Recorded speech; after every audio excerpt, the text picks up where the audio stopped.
Hi, this is லெட்டிஷியா. இந்த வீடியோவில் நம்ம என்ன பார்க்க போகிறோம்னா டைம் அண்ட் ஒர்க் பேஸ் பண்ண ப்ராப்ளம்ஸ் தான் பார்க்க போகிறோம். ஆல்ரெடி கொஞ்சம் ப்ராப்ளம்ஸ் பார்த்துருக்கோம். ஒரு வேளை நீங்கள் பழைய வீடியோஸ் பார்க்கலன்னா ஒன்ஸ் அது பார்த்துட்டு இது பாருங்கள், அப்போ தான் ஈஸியாக இருக்கும். ஓகே, இப்போ நம்ம ஃபஸ்ட் கொஸ்டின் பார்க்கலாம். A takes twice as much time as B or thrice as much time as C. அப்போது ஏ என்ன பண்ணுறாங்க, ஒரு ஒர்க்கை செஞ்சு முடிக்கிறதுக்கு பியை விட 2 டைம்ஸ் டைம் ஜாஸ்தி எடுக்கிறாங்க. அதே மாதிரி சியை விட 3 டைம்ஸ் ஜாஸ்தி எடுக்கிறாங்க. ஓகே, இப்போ நம்ம என்ன பண்ண போகிறோம்னா ஏவோட ஒர்க்கை வந்து நம்ம எப்படி எடுக்க போகிறோம்னா எக்ஸ்ன்னு எடுக்க போகிறோம். எக்ஸ் டேஸில் ஒரு ஒர்க்கை கம்ப்ளீட் பண்ணுறாங்கன்னு வச்சுக்கோங்க. ஏ என்ன பண்ணுறாங்க, ஒரு ஒர்க்கை எக்ஸ் டேஸில் கம்ப்ளீட் பண்ணாங்கன்னா பி அதை எவ்வளோ நாளையில் முடிச்சுருவாங்க, x/2 டேஸில் முடிச்சுருவாங்க. சி அதை எவ்வளோ டேஸில் முடிச்சுருவாங்க, x/3 டேஸில் முடிச்சுருவாங்க. இது எப்படி வந்துன்னு புரிஞ்சுதானே? ஏன்னா ஏ tax twice as much time as B or thrice as much time as C.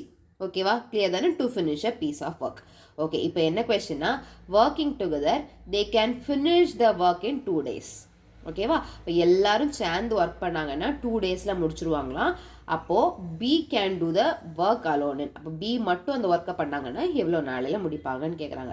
சரி, அப்போது ஏ வந்து ஒரு ஒர்க்கை எக்ஸ் டேஸில் முடிப்பாங்கன்னா ஏயோட 1 day ஒர்க் எவ்வளவு, 1/x. பியோட ஒன் டே ஒர்க் என்னது, 2/x. சியோட 1 day ஒர்க் எவ்வளவு, 3/x. இப்போ எல்லாரும் சேர்ந்து ஒர்க் பண்ணுறாங்க. 1/x + 2/x + 3/x. எவ்வளோ டேஸில் முடிப்பாங்கன்னு கொடுத்துருக்காங்க, 2 days. அப்போ அதை நம்ம எப்படி எழுதணும், 1/2. ஓகே, சிம்பிளிஃபை பண்ணிடலாமா? x 3 6 is equal to 1/2. Therefore x is equal to 12 days. Okay, அப்போ எக்ஸ் வந்து 12 days. இப்போ நம்மளோட கொஸ்டின் என்ன, பி தானே கேட்டிருக்காங்க. அப்போ பி எவ்வளோ டேஸில் முடிச்சிருப்பாங்க, 12/2 6 days. ஓகேவா, நீங்கள் எக்ஸை மட்டும் கண்டுபிடிச்சிட்டு டேரெக்டாக 12 போட்டுறக்கூடாது. நம்மளோட கொஸ்டின் வந்து பி. அப்போ பி வந்து x/2, அதனால் இதை by2 பண்ணி ஆன்சர் எழுதணும். ஓகே, கிளியர் தானே? இப்போது நம்ம நெக்ஸ்ட் கொஸ்டின் பார்க்கலாம். Work done by A in 1 day is half of the work done by B in 1 day. ஏயோட ஒர்க் டன், ஒரு நாளையோட ஒர்க் டன் வந்து எப்படி இருக்குது, பியோட ஒர்க் டன்னை விட ஹாஃப் தான் இருக்குது. சரியா, work done by B is half of the work done by C in 1 day. C பண்ணுற ஒர்க் டன் 1 டேயில் பண்ணுற ஒர்க் டன்னை விட பி பண்ணுறது ஹாஃப் தான் இருக்குது. If C alone can complete the work in 7 days, in how many days can A, B, C together complete the work? C மட்டும் அந்த வேலையை வந்து 7 daysல முடிச்சிட்டாங்கன்னா 3 பேரும் சேர்ந்தாங்கன்னா எவ்வளோ டேஸில் முடிப்பாங்க? இப்போ என்ன கொடுத்துருக்காங்க, C மட்டும் 7 daysல முடிப்பாங்க. இப்போ சியோட 1 day ஒர்க் எவ்வளவு, 1/7 ஒர்க். ஓகே, இப்போ என்ன கொடுத்துருக்காங்க, பி வந்து சியை விட ஹாஃப் தான் ஒர்க் பண்ணுறாங்க. அப்போ பியோட ஒர்க் டன் என்னவாக இருக்கும், 1/7 ஹாஃப். அப்போ 1/14 ஒர்க் பண்ணுவாங்க. இப்போ ஏயோட 1 day ஒர்க் எவ்வளோ இருக்கும், பியில் இருந்தும் ஹாஃப். இப்போ 1/28. சரி, இப்போ எல்லாருக்கும் கண்டுபிடிச்சாச்சா? இப்போ நம்மளோட கொஸ்டின் என்ன, எல்லாரும் சேர்ந்து ஒர்க் பண்ணுறாங்க. எல்லாரும் ஆட் பண்ணிடலாமா, 1/7 + 1/14 + 1/28. LCM வந்து 28, 4s are 2s are 1, 7/28. அப்போது 1/4. அப்போது எல்லாரும் சேர்ந்தாங்கன்னா எவ்வளோ நாளையில் முடிப்பாங்க, 4 daysல ஒர்க்கை முடிச்சிருவாங்க. ஓகேவா, கிளியர் தானே? இப்போது நம்ம நெக்ஸ்ட் கொஸ்டின் பார்க்கலாம். Rosa can eat 32 rasgullas in 1 hour. Her sister Lila needs 3 hours to eat the same number. How much time will they take to eat 32 ரசகுல்லாஸ் together? Okay, அப்போது ரோசா வந்து 1 hourல 32 ரசகுல்லாஸ் சாப்பிட்றாங்களாம். 1 hourல எவ்வளோ ரசகுல்லாஸ் சாப்பிட்றாங்க, 32. இப்போ நம்மளுக்கு ஆப்ஷன்ஸ் எல்லாம் மினிட்ஸில் இருக்குது. அப்போ இதை வந்து நம்ம மினிட்டில் மாற்றிடலாமா? அப்போ அவங்க 1 minute எவ்வளோ ரசகுல்லாஸ் சாப்பிட்ருப்பாங்க, 32/60. அப்புறம் என்ன கொடுத்துருக்காங்க, her sister Lila needs 3 hours to eat the same number. அப்போ 3 hoursல தான் அவங்க எவ்வளோ சாப்பிட்றாங்க, 32 சாப்பிட்றாங்க. அப்போ 1 hourக்கு எவ்வளோ தான் சாப்பிட்ருக்க முடியும், 32/3. ஓகே, இதை மினிட்ஸில் மாற்றணும்னா 1 minuteக்கு 32/3 × 60. ஓகேவா, இது கிளியர் தானே? இப்போ நம்மளோட கொஸ்டின் என்னென்னா, how much time will they take to eat 32 rasgullas together. ரெண்டு பேரும் சேர்ந்தாங்கன்னா எவ்வளோ நேரத்தில் முடிப்பாங்க அப்படின்னு கேட்டிருக்காங்க. சரியா? இப்போ 1 மினிட்க்கு ரெண்டு பேருக்கும் கண்டுபிடிச்சாச்சுல, ரெண்டு பேரோடதை ஆட் பண்ணிடலாமா? 32/60 ப்ளஸ் 32/180. எல்சிஎம் எடுத்துட்டோன்னா 180 டைம்ஸ் 3 பண்ணணும். 3 2s are 6, 3 3s are 9 plus 32, which is equal to 8, 112, 128/180. இப்போ 1 மினிட்ல ரெண்டு பேரும் சேர்ந்தாங்கன்னா எவ்வளோ சாப்பிடுவாங்க? 128/180 வந்து சாப்பிடுவாங்க. இவ்வளோ ரசகுல்லா சாப்பிட்ருப்பாங்க. இப்போ நம்ம என்ன கண்டுபிடிச்சிருக்கோம்? 1 மினிட்ல இவ்வளோ சாப்பிடுவாங்க. நம்மளோட கொஸ்டின் என்ன? 32 ரசகுல்லா சாப்பிட்றதுக்கு எவ்வளோ நேரம் வேணும்? அப்போ என்ன பண்ணால் போதும்? 32 டிவைடட் பை 128/180 பண்ணால் போதும் தானே? இல்லைன்னா என்ன பண்ணியிருந்துருக்கணும்னா இதை ரெசிப்ரோக்கல் எடுத்துகிட்டு அது கூட மல்டிப்ளை பண்ணியிருக்கணும். எப்படி பண்ணாலும் ஒன்று சேம் தான் வரும். ஓகே, இன்டூ 180/128 கேன்சல் பண்ணிடலாமா? 16, 64, 1 4. இதை கேன்சல் பண்ணிட்டோன்னா 4 4s are 16, பேலன்ஸ் to 5. இப்போ 45 மினிட்ஸ். இப்போ ரெண்டு பேரும் 32 ரசகுல்லா சேர்ந்து சாப்பிட்டாங்கன்னா எவ்வளோ நேரத்தில் முடிப்பாங்கன்னா 45 மினிட்ஸில் முடிப்பாங்க. கிளியர் தானே? இப்போது நம்ம நெக்ஸ்ட் கொஷின் பார்க்கலாம். A conveyor belt delivers baggage at the rate of 3 tons in 5 minutes. ஒரு கன்வேயர் பெல்ட்டில் வந்து பேக்கேஜ் வந்துட்டே இருக்குது. 5 மினிட்ஸில் 3 tons வருது. ஓகேவா? And second conveyor belt delivers package at the rate of 1 ton in 2 minutes. Second பெல்ட்டில் வந்து 2 மினிட்ஸில் வந்து 1 ton பேக்கேஜஸ் வருது. How much time will it take to get 33 tons of baggage delivered using both the belts together? அப்போ ரெண்டு பெல்ட்லேயும் சேர்த்து 33 tons வரணும்னா எவ்வளோ நேரம் ஆகும் அப்படின்னு கேட்குறாங்க. சரி, இப்போ நமக்கு என்ன கொடுத்துருக்காங்க? ஃபஸ்ட்டு கன்வேயர் பெல்ட்டில் வந்து 5 மினிட்ஸ்க்கு 3 tons வருது. கரெக்டாக? அப்போ 1 மினிட்டுக்கு எவ்வளோ வந்திருக்கும்? 3/5 tons வந்திருக்கும். ஓகேவா? இதை மாதிரி செகண்ட் பெல்ட்டில் என்ன கொடுத்துருக்காங்க? 1 ton in 2 minutes. அப்போ 1 மினிட்ல எவ்வளோ வந்திருக்கும்? 1/2 tons வந்திருக்கும். ஓகே, இது செகண்டுக்கு, இது ஃபஸ்ட்டுக்கு. இப்போது 1 மினிட் ரெண்டு பேரும் சேர்ந்து ரெண்டு பெல்ட்லேயும் சேர்ந்து எவ்வளோ வருதுன்னு பார்க்கலாமா? இப்போ என்ன பண்ணணும்? 3/5 + 1/2, 10, 6 + 5, that is 11/10. ஓகே, அப்போ இது என்னது? 1 மினிட்ல ஏ பெல்ட்லேயும் பி பெல்ட்லேயும் சேர்த்து, மீன்ஸ் ஃபஸ்ட்லேயும் செகண்ட்லேயும் சேர்த்து 1/10 வந்து டன்ஸ் வரும். ஓகே, இப்போ நம்மளோட கொஸ்டின் என்ன? 33 tons வேணும், நமக்கு டைம் கேட்குறாங்க. அப்போ என்ன பண்ணணும்? 33 டிவைடட் பை 11/10. ஓகேவா? இப்போ இதை எப்படி சிம்பிளிஃபை பண்ணணும்? 33 times 10/11, 330.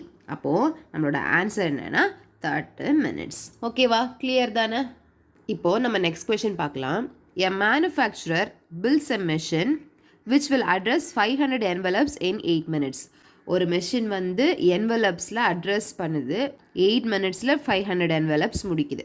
He wishes to build another machine. அவர் இன்னொரு மெஷின் கூட இது பண்ணணும்னு நினைக்கிறாரு.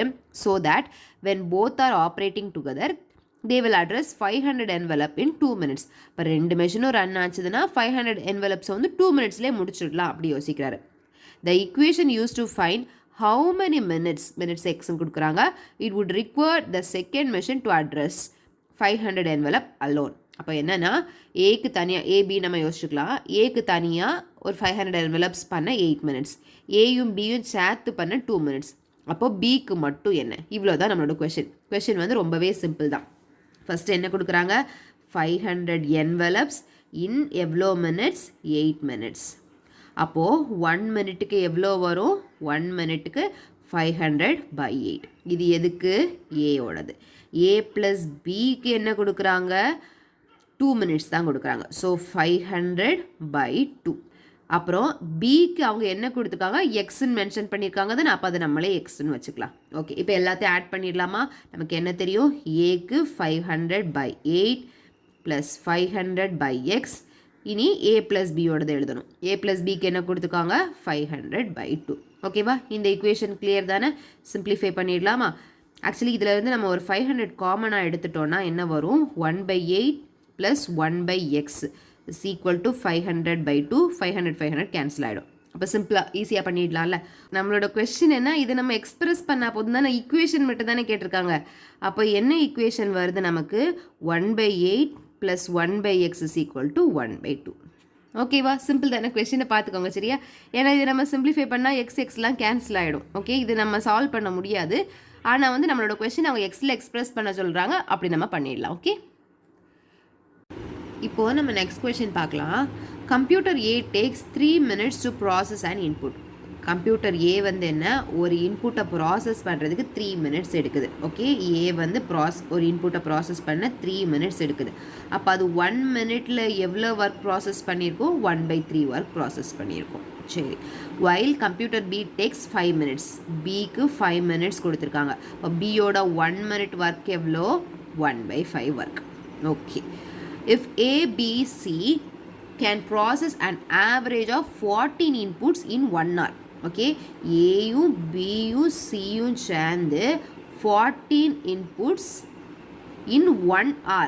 இதுவும் என்ன தான் கொடுத்துருக்காங்க? ஆவரேஜ் கொடுத்துருக்காங்க. மொத்தம் எத்தனை பேர் இருக்காங்க? 3 பேர் இருக்காங்க. ஓகேவா? ஃபஸ்ட்டு நம்ம இதை வந்து 1 minute பண்ணிவிட்டு அப்புறம் வந்து ×3 பண்ணிக்கலாம். சரியா? ஓகே, அப்போ இங்கே என்ன கொடுத்துருக்காங்க? 14 inputs in 1 hour. 14 inputs in 1 hour. 1 hourனா எவ்வளோ? 60 minutes. அப்போது 1 minute எவ்வளோ பண்ணியிருக்கோம்? 14/60. யாரெல்லாம்? A, B, C சேர்த்து 14/60. இன்னொன்று மறந்துடக்கூடாது, ஆவரேஜாக தான் கொடுத்துருக்காங்க. அப்போ இங்கே எத்தனை பேர் இருக்காங்க? 3 பேர் இருக்காங்க தானே. அப்போ ×3 பண்ணணும். ஓகேவா? சிம்பிளிஃபை பண்ணிட்டோன்னா 20, 7, 10. ஓகே, 7/10 ஒர்க்கு யாருக்கு? ABC சேர்த்து 1 minute. இப்போ நம்மளோட கொஸ்டின் என்னென்னா, how many minutes does computer C alone take to process 1 input? ஒரு இன்புட்டை சி மட்டும் பண்ணணும்னா எவ்வளோ நேரம் ஆகும்னு கேட்குறாங்க. அப்போ என்ன பண்ணால் போதும்? இந்த ஏபிசியில் இருந்து யாரெல்லாம் சப்ட்ராக்ட் பண்ணால் போதும்? ஏபிஏ சப்ட்ராக்ட் பண்ணால் போதும் தானே. ஓகே, ஏக்கு 1/3, பிக்கு 1/5. எல்சிஎம் எடுத்துட்டோன்னா 10, 30. So 7 3s are 21. 10 பண்ணணும், -5 × 6 தானே 30. Okay, 21 - 10 is 11. 11 - 6 is 5. 5/30. சிம்பிளிஃபை பண்ணிட்டோன்னா 1/6. அப்போ சி மட்டும் பண்ணுறதுக்கு எவ்வளோ நேரம் ஆகும்? எவ்வளோ மினிட்ஸ் ஆகும்? 6 minutes. ஓகேவா? கிளியர் தானே? இப்போது நம்ம நெக்ஸ்ட் கொஸ்டின் பார்க்கலாம். Bob and David are 2 typists. ஓகே, பாப் டேவிட்னு 2 typists இருக்காங்க. One afternoon they were each given 40 pages for typing. ஒரு நாள் ஒரு ஆஃப்டர்நூன் வந்து 2 பேருக்கும் 40 pages டைப் பண்ண கொடுத்துருக்காங்க. They divided the work equally, but David finish 20 minutes before Bob, who took 2 hours for the same. ஓகேவா? பாப் முடிக்கிறதுக்கு 2 hours ஆயிருக்கு, ஆனால் டேவிட் வந்து 20 minutes பிஃபோர் முடிச்சிட்டாங்க. The next afternoon they were again given 17 pages to type. Okay, however this time they decided to divide the work such that they finish the typing simultaneously. First நாள் என்ன பண்ணாங்க? 2 பேரும் ஈக்குவலாக split பண்ணிக்கிட்டாங்க ஒர்க்கை. ஆனால் second day என்ன பண்ணாங்க? இப்போ ஃபஸ்ட் டே அவங்களுக்கு தெரிஞ்சிடும்ல அவங்களோட கெப்பாசிட்டி எவ்வளோ நேரத்தில் ஒர்க் பண்ணி முடிக்க முடியும்னு. செகண்ட் டே என்ன யோசிக்கிறாங்கன்னா, 2 பேரும் ஒரே நேரத்தில் முடிக்கணும்னா எவ்வளோ பேஜஸ் வந்து ஸ்ப்ளிட் பண்ணிக்கணும், அப்படி டிவைட் பண்ணணும்னு யோசிச்சுக்கிட்டாங்க. இப்போ நம்மளோட கொஸ்டின் என்னென்னா, how many pages did Bob have to type? அப்போ பாப் டைப் பண்ணுறதுக்கு எவ்வளோ பேஜஸ், பாப் எவ்வளோ பேஜஸ் டைப் பண்ணார், இதுதான் நம்மளோட கொஸ்டின். ஓகேவா? ஃபஸ்ட் நமக்கு என்ன, ஒரு 40 pages கொடுத்தாங்க, அதை 2 பேரும் ஈக்குவலாக டிவைட் பண்ணிட்டாங்க. அப்போ என்ன பண்ணியிருப்பாங்க? 20 டிவைட் பண்ணியிருப்பாங்க. சரி, அப்போ பாப்க்கு 20 pages, டேவிட்க்கு 20 pages. ஓகே, அடுத்து என்ன கொடுத்துருக்காங்க? பாப் டுக் 2 hours கம்ப்ளீட் பண்ணுறதுக்கு, ஆனால் டேவிட் வந்து 20 minutes முன்னாடி முடிச்சிட்டாங்க. அப்போது இந்த 20 pages முடிக்கிறதுக்கு எவ்வளோ டைம் எடுத்திருக்காங்க? பாப் 2 hours எடுத்திருக்காங்க. ஆனால் டேவிட் வந்து அது எவ்வளோ நேரத்தில் முடிச்சிட்டாங்க? 1 hour 40 minutes முடிச்சிட்டாங்க. எப்படின்னு புரிஞ்சு தானே? ஏன்னா 20 minutes 2 ஹவர்ஸில் இவங்க முடிக்கிறதுக்கு 20 minutes முன்னாடி இவங்க முடிச்சிட்டாங்க. இப்போ 1 hour 40 minutesல இவங்க முடிச்சிட்டாங்க. சரி, இப்போது அவங்களுக்கு ஒரு பேஜ் டைப் பண்ணுறதுக்கு எவ்வளோ மினிட்ஸ் ஆகும்னு பார்க்கலாம். சரியா? 1 பேஜ் ஃபஸ்ட் இதை நம்ம கன்வெர்ட் பண்ணிடலாம். 2 ஹவர்ஸில் இருக்கிறது மினிட்ஸில் மாத்திரப்ப ஆயிரும். 2 into 60 that is 120 minutes. Okay, அப்போது பாப்க்கு ஒரு பேஜ் டைப் பண்ண எவ்வளோ நேரம் ஆகும்? 120/20. ஓகே, டேவிட்க்கு இதுவும் மாற்றிடலாம். 1 hourனா எவ்வளோ? 60 minutes. 60 + 40 is 100 minutes. டேவிட்க்கு ஒரு பேஜ் டைப் பண்ண எவ்வளோ நேரம் ஆகும்? 100/20. ஓகேவா? கிளியர் தானே? அப்போ பாப்க்கு ஒரு பேஜ் டைப் பண்ணுறதுக்கு 6 minutes ஆகும். டேவிட்க்கு ஒரு பேஜ் டைப் பண்ணுறதுக்கு 5 minutes ஆகும். ஓகேவா? இவ்வளோ கிளியர் தானே? அப்போது பாபோட 1 minute ஒர்க் எவ்வளோ? 1 minuteக்கு எவ்வளோ ஒர்க் முடிச்சிருப்பாங்க? 1/6 ஒர்க் முடிச்சிருப்பாங்க. டேவிட்டோட 1 minute ஒர்க் எவ்வளோ? 1/5 ஒர்க் முடிப்பாங்க. இப்போ நம்ம ரேஷியோவில் எழுத போகிறோம். ஓகே, இப்போ இதிலேருந்து நமக்கு என்ன தெரிஞ்சாச்சுன்னா, பாப் வந்து கொஞ்சம் ஸ்லோ, டேவிட் வந்து ஃபாஸ்ட்டாக பண்ணுறாங்க. அப்போ டேவிட் தான் என்ன பண்ணணும்? நிறைய ஒர்க் எடுக்கணும். கரெக்டாக? பாப் வந்து கொஞ்சம் கம்மியாக எடுக்கணும். அப்போ தான் 2 பேரும் ஈக்குவலாக முடிக்க முடியும். அப்போது இவங்களோட பாப் இஸ் டு டேவிட்டோட ஒர்க் ரேஷியோ எப்படி இருக்கும்னா 5:6 இருக்கும். கேர்ஃபுல்லாக போடணும். 6:5 போட்டுறக்கூடாது. டேவிட் தான் கொஞ்சம் நிறைய ஒர்க் பண்ணுறாரு. ஓகே, இது டைம் டேக்கன்னு எடுத்தோன்னா 6:5 தான் போட்டுக்கணும். இப்போ நான் ஒர்க்குக்கு தான் எழுதியிருக்கேன், அதனால் 5:6. ஓகே, அப்போ பாபோட ஒர்க் வந்து 5 ரேஷியோவில் இருந்துச்சுன்னா டேவிட்டுக்கு வந்து 6. ஓகே, இப்போ நமக்கு என்ன கொடுத்துருக்காங்க? நெக்ஸ்ட் ஆஃப்டர்நூன் 77 பேஜஸ் வந்து டைப் பண்ணுறதுக்கு இருக்குது. அப்போ வந்து அதை எப்படி ஸ்ப்ளிட் பண்ணாங்க அப்படின்னு. ஓகே, இதில் டோட்டல் பார்ட்ஸ் எவ்வளோ? 11. எவ்வளோ பேஜஸ் இருக்குது? 77. ஒர்க் எவ்வளோ இருக்குது? 5 டோட்டல் எவ்வளோ? 11. ஓகேவா? So 1 7 7 5 are 35. அப்போது பாப் வந்து எவ்வளோ பேஜஸ் டைப் பண்ணியிருக்காரு? 35 பேஜஸ் டைப் பண்ணியிருக்காரு. இது டேவிட்க்கு கேட்டால் என்ன பண்ணியிருந்துருக்கணும்? 77 into 6/11 பண்ணியிருக்கணும். இப்போ 742 பேஜஸ் வந்து யார் டைப் பண்ணியிருப்பாங்க?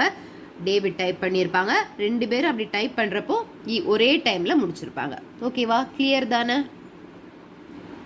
இப்போது நம்ம நெக்ஸ்ட் கொஸ்டின் பார்க்கலாம். இது கொஞ்சம் பெரிய கொஸ்டினாக தான் இருக்குது, நல்லா கவனமாக பார்த்துக்கோங்க. சரியா?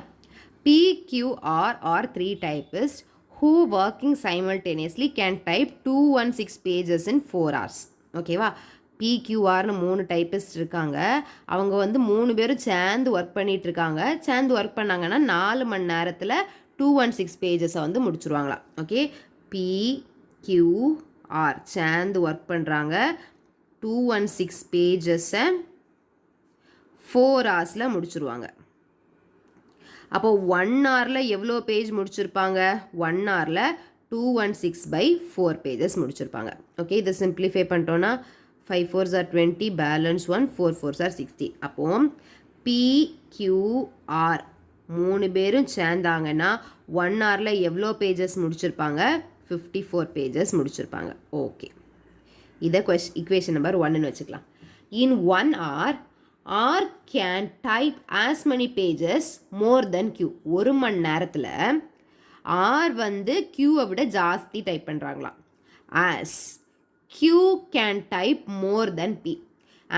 இதுக்கு மீனிங் என்னென்னா, R வந்து Qவை விட கொஞ்சம் ஜாஸ்தி பேஜஸ் டைப் பண்ணுறாங்கல்ல, அதே நம்பர் ஆஃப் பேஜஸ் தான் Q வந்து Pயை விட ஜாஸ்தி டைப் பண்ணுறாங்க. அப்போது இந்த 2 டிஃப்ரென்ஸும் ஈக்குவல். எந்த டிஃப்ரென்ஸ்லாம்? R வந்து Pயை விட டைப் பண்ணுறதும் Q வந்து Pயை விட ஜாஸ்தி. R can type as many pages than Q. Q is equal to Q can type more pages than P. Okay, இதில் இருந்து நம்ம வந்து என்ன சிம்பிளிஃபை பண்ணிக்கலாம்? இந்த மைனஸ் Q அங்கே கொண்டு போயிட்டோன்னா ப்ளஸ் Q ஆகிடும். நம்ம இதை P + R is equal to 2Qன்னு எழுதிக்கலாம். இதில் இருந்து Q நம்ம என்ன எழுதிக்கலாம்னா P + R/2. இதை நம்ம equation 2ன்னு வச்சுக்கலாம். ஓகே, இப்போ எவ்வளோ முடிச்சிட்டோம்? இவ்வளோ முடிச்சிட்டோம். அடுத்து, during a period of 5 hours R can type as many pages. Okay, ஒரு 5 ஹவர்ஸில் வந்து R வந்து கொஞ்சம் பேஜஸ் டைப் பண்ணுறத வந்து as P can during 7 days 7 hours. அந்த P வந்து அதை 7 hours. R வந்து 5 hours எடுக்கிறத வந்து P வந்து 7 hours எடுத்திருப்பாங்களாம். அப்போ இங்கே என்ன கண்டிஷன் கொடுத்துருக்காங்கன்னா, R வந்து 5 hours எடுக்கிறத P வந்து 7 hours எடுத்துக்குவாங்க. 7 hours. Okay P. ஏன் இதை ஈக்குவேட் பண்ணியிருக்கோன்னா ரெண்டுமே நம்பர் ஆஃப் பேஜஸ் ஈக்குவல் தான். ஓகே, இதிலேருந்து இப்போ நம்ம என்ன condition எழுதிக்கலாம்னா R is equal to 7P/5. இது வந்து ஈக்குவேஷன் 3. ஓகேவா? இப்போது இந்த 3 ஈக்குவேஷனும் நீங்கள் எழுதிட்டீங்கன்னா அடுத்து வந்து ஈஸியாக பண்ணிடலாம். ஃபர்ஸ்ட் என்ன, P + Q + R is equal to 54, Q is equal to P + R/2, அடுத்து R is equal to 7P/5. இப்போ நம்ம என்ன பண்ண போகிறோம், இந்த 3 ஈக்குவேஷனே சால்வ் பண்ணி P என்ன, Q என்ன, R என்னன்னு கண்டுபிடிக்க போகிறோம். ஏன்னா நம்மளோட question how many pages does each of them type per hour? ஒரு மணி நேரத்துக்கு ஒவ்வொருத்தவங்களும் எவ்வளோ பேஜஸ் டைப் பண்ணுவாங்க. அப்போ நமக்கு என்ன வேணும், P தனியாக கண்டுபிடிக்கணும், Q வேணும், R வேணும். சால்வ் பண்ணிடலாமா? இப்போ நம்ம என்ன பண்ண போகிறோம், இந்த 3 ஈக்குவேஷனே சால்வ் பண்ண போகிறோம். சால்வ் பண்ணி PQR கண்டுபிடிக்க போகிறோம். ஓகேவா? இப்போ R வந்து இன் டேர்ம்ஸ் ஆஃப் Pயில் இருக்குது. இந்த R வேல்யூ இதில் சப்ஸ்டியூட் பண்ணிடலாமா? Q is equal to P plus இதை வந்து P/2 plus R/2ன்னு வச்சுக்கலாம். சரியா? அப்போ தான் நம்ம சால்வ் பண்ண முடியும். Rக்கு வந்து 7P/5, இங்கே ஒரு /2 இருக்குது. ஓகே, இப்போ என்ன ஆகிடும், இது எல்சிஎம் எடுக்கணும்னா இங்கே ஒரு 5 வேணும். அப்போ 5 10 ஆகிடும். 12P/10. இது எதோட வேல்யூ, Qக்கு 12P/10. இது சிம்பிளிஃபை பண்ணிக்கலாம்ல, 6P/5. Qக்கு ஒரு வேல்யூ கிடச்சிருக்கு 6P/5. இப்போது என்ன பண்ணலாம், இந்த Rஓட வேல்யூவும் Qவோட வேல்யூவும் ஃபஸ்ட் ஈக்குவேஷனில் நம்ம சப்ஸ்டியூட் பண்ணிடலாம். ஃபஸ்ட் ஈக்குவேஷன் என்ன, P + 6P/5 + 7P/5 is equal to 54. LCM எடுத்துட்டோன்னா 5P/5. 5 + 6 is 11. 11 + 7 is 18. 18P is equal to 54 into 5. 18 times 3 தான் 54. P is equal to 15. Okay, இப்போ நம்ம P கண்டுபிடிச்சிட்டோம். அப்போ Q கண்டுபிடிச்சிடலாமா? 6 into 15/5. 6 3s are 18. அப்போ Qவோட வேல்யூ 18. இப்போது R கண்டுபிடிச்சிடலாம். R is equal to 7 into 15/5, 3. R is equal to 21. அப்போ இதிலேருந்து என்ன தெரிஞ்சாச்சு, 15, 18, 21 தான் நம்மளோட ஆன்சர். ஓகேவா? கிளியர் தானே? அப்போது நம்மளோட ஆன்சர் என்னென்னா 15, 18, 21. ஓகேவா? கிளியர் தானே? இப்போது நம்ம நெக்ஸ்ட் கொஸ்டின் பார்க்கலாம். Ronald and Ellen are working on an assignment. Ronald takes 6 hours to type 32 pages on a computer. Okay, Ronald வந்து 6 hours to type 32 pages on a computer. Okay, while Ellen takes 5 hours to type 40 pages. இது வந்து எல்லானோடது. அப்போது Ronald வந்து 1 ஹவருக்கு எவ்வளோ page type பண்ணியிருப்பாங்க, 32/6. Elon வந்து 40/5 which is 8. இதை சிம்பிளிஃபை பண்ணோன்னா 3 2s are 1 6. 16/3 pages 1 ஹவருக்கு. எலான் வந்து 1 ஹவருக்கு 8 pages டைப் பண்ணிப்பாங்க. Okay, how much time will they take working together on 2 different computers to type an assignment of 110 pages? அப்போ 2 பேரும் சேர்ந்தாங்கன்னா 110 pages பண்ணுறதுக்கு எவ்வளோ நேரம் எடுப்பாங்க? சரி, அப்போது R plus E என்னன்னு பார்த்துடலாமா? ஃபார் 1 ஹவருக்கு. சரியா? 1 ஹவருக்கு 16/3 plus 8. 16 plus 8 3s are 24/3. 0 40/3. இப்போ நம்ம என்ன கண்டுபிடிச்சிருக்கோம், 1 ஹவருக்கு 40/3 pages பண்ணுவாங்க. இப்போ நம்ம கொஸ்டின் என்ன, அவங்க 110 pages எவ்வளோ நேரத்தில் முடிப்பாங்க? அப்போ என்ன பண்ணால் போதும், 110 divided by 40/3. 110 into 3/40, 33/4. இதை டிவைட் பண்ணிடலாமா? 4 டேபிள்னா 8 times 32, 1/4 வரும். அப்போது 8 hours 1/4னா எவ்வளோ, குவார்ட்டர்னா எவ்வளோ மினிட்ஸ், 15 minutes. அப்போ நம்மளோட ஆன்சர் என்னென்னா 8 hours 15 minutes. ஓகேவா? கிளியர் தானே? இப்போ நம்ம நெக்ஸ்ட் கொஸ்டின் பார்க்கலாம். Cloth makers incorporation has P spindles, each of which can produce Q meters of cloth on an average in R minutes. Okay, இப்போ என்னென்னா ஸ்பிண்டில்ஸ்னால் அந்த கிளாத், அந்த த்ரெட்டை வந்து சுற்றி வைக்கிற ஒரு கம்பி மாதிரி. சரியா? ஓகே, அப்போது ஒரு கிளாத் மேக்கர்ஸ் ஒரு கம்பெனியில் வந்து P ஸ்பிண்டில்ஸ் இருக்குதான். ஈச் ஆஃப் விச், ஒவ்வொன்றும் அதில் வந்து எவ்வளோ மீட்டர்ஸ் கிளாத் ப்ரொடியூஸ் பண்ணுதான், Q மீட்டர்ஸ் கிளாத் ப்ரொடியூஸ் பண்ணுது.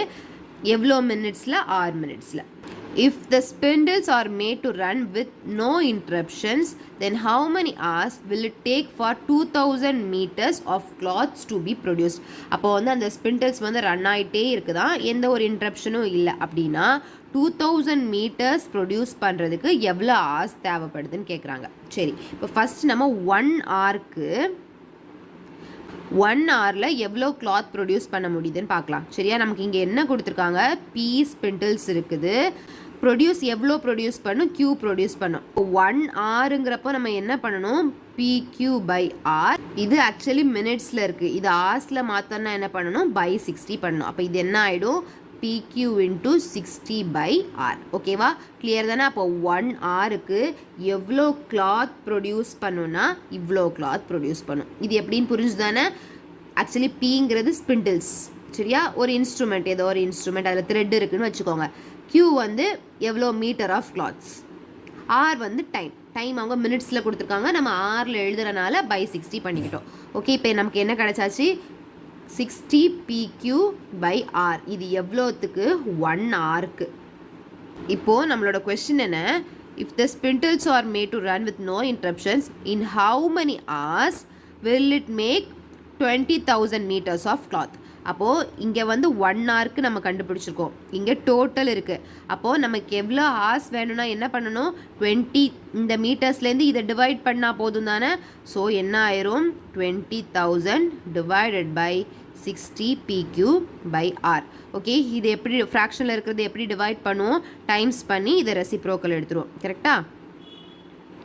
20,000 into R/60 PQ. ஓகே, அப்போ நமக்கு ஆப்ஷன் சிம்பிளிஃபை எல்லாம் பண்ண வேண்டாம், ஏன்னா நமக்கு ஆப்ஷன் இப்படியே தான் கொடுத்துருக்காங்க, இதவே நம்ம சூஸ் பண்ணிக்கலாம். ஓகேவா, கிளியர் தானே? இது கொஞ்சம் டிஃப்ரெண்ட்டாக தான் இருக்குது. இந்த ஸ்டெப் புரிஞ்சுட்டுனா அடுத்து வந்து நம்ம எப்போவுமே எழுதுகிற மாதிரி தான் 1 ஹவருக்கு எப்படி கண்டுபிடிப்போம், அதில் எவ்வளோ ஹார்ஸ் அப்படின்னு கண்டுபிடிக்கிறதுக்கு நம்ம டிவைட் பண்ணுவோம். அது வந்து நார்மலாக பண்ணுறது தான். ஓகே, இன்றைக்கி நம்ம டைம் அண்ட் ஒர்க் பேஸ் பண்ண கொஞ்சம் ப்ராப்ளம்ஸ் பார்த்துருக்கோம். நீங்கள் எல்லாமே பாருங்கள், பார்த்துட்டு உங்களுக்கு ஏதாவது டவுட் இருந்தால் கமெண்ட் பண்ணுங்கள். கூட கொஞ்சம் ப்ராப்ளம்ஸோட நெக்ஸ்ட் வீடியோவில் பார்க்கலாம். பாய்.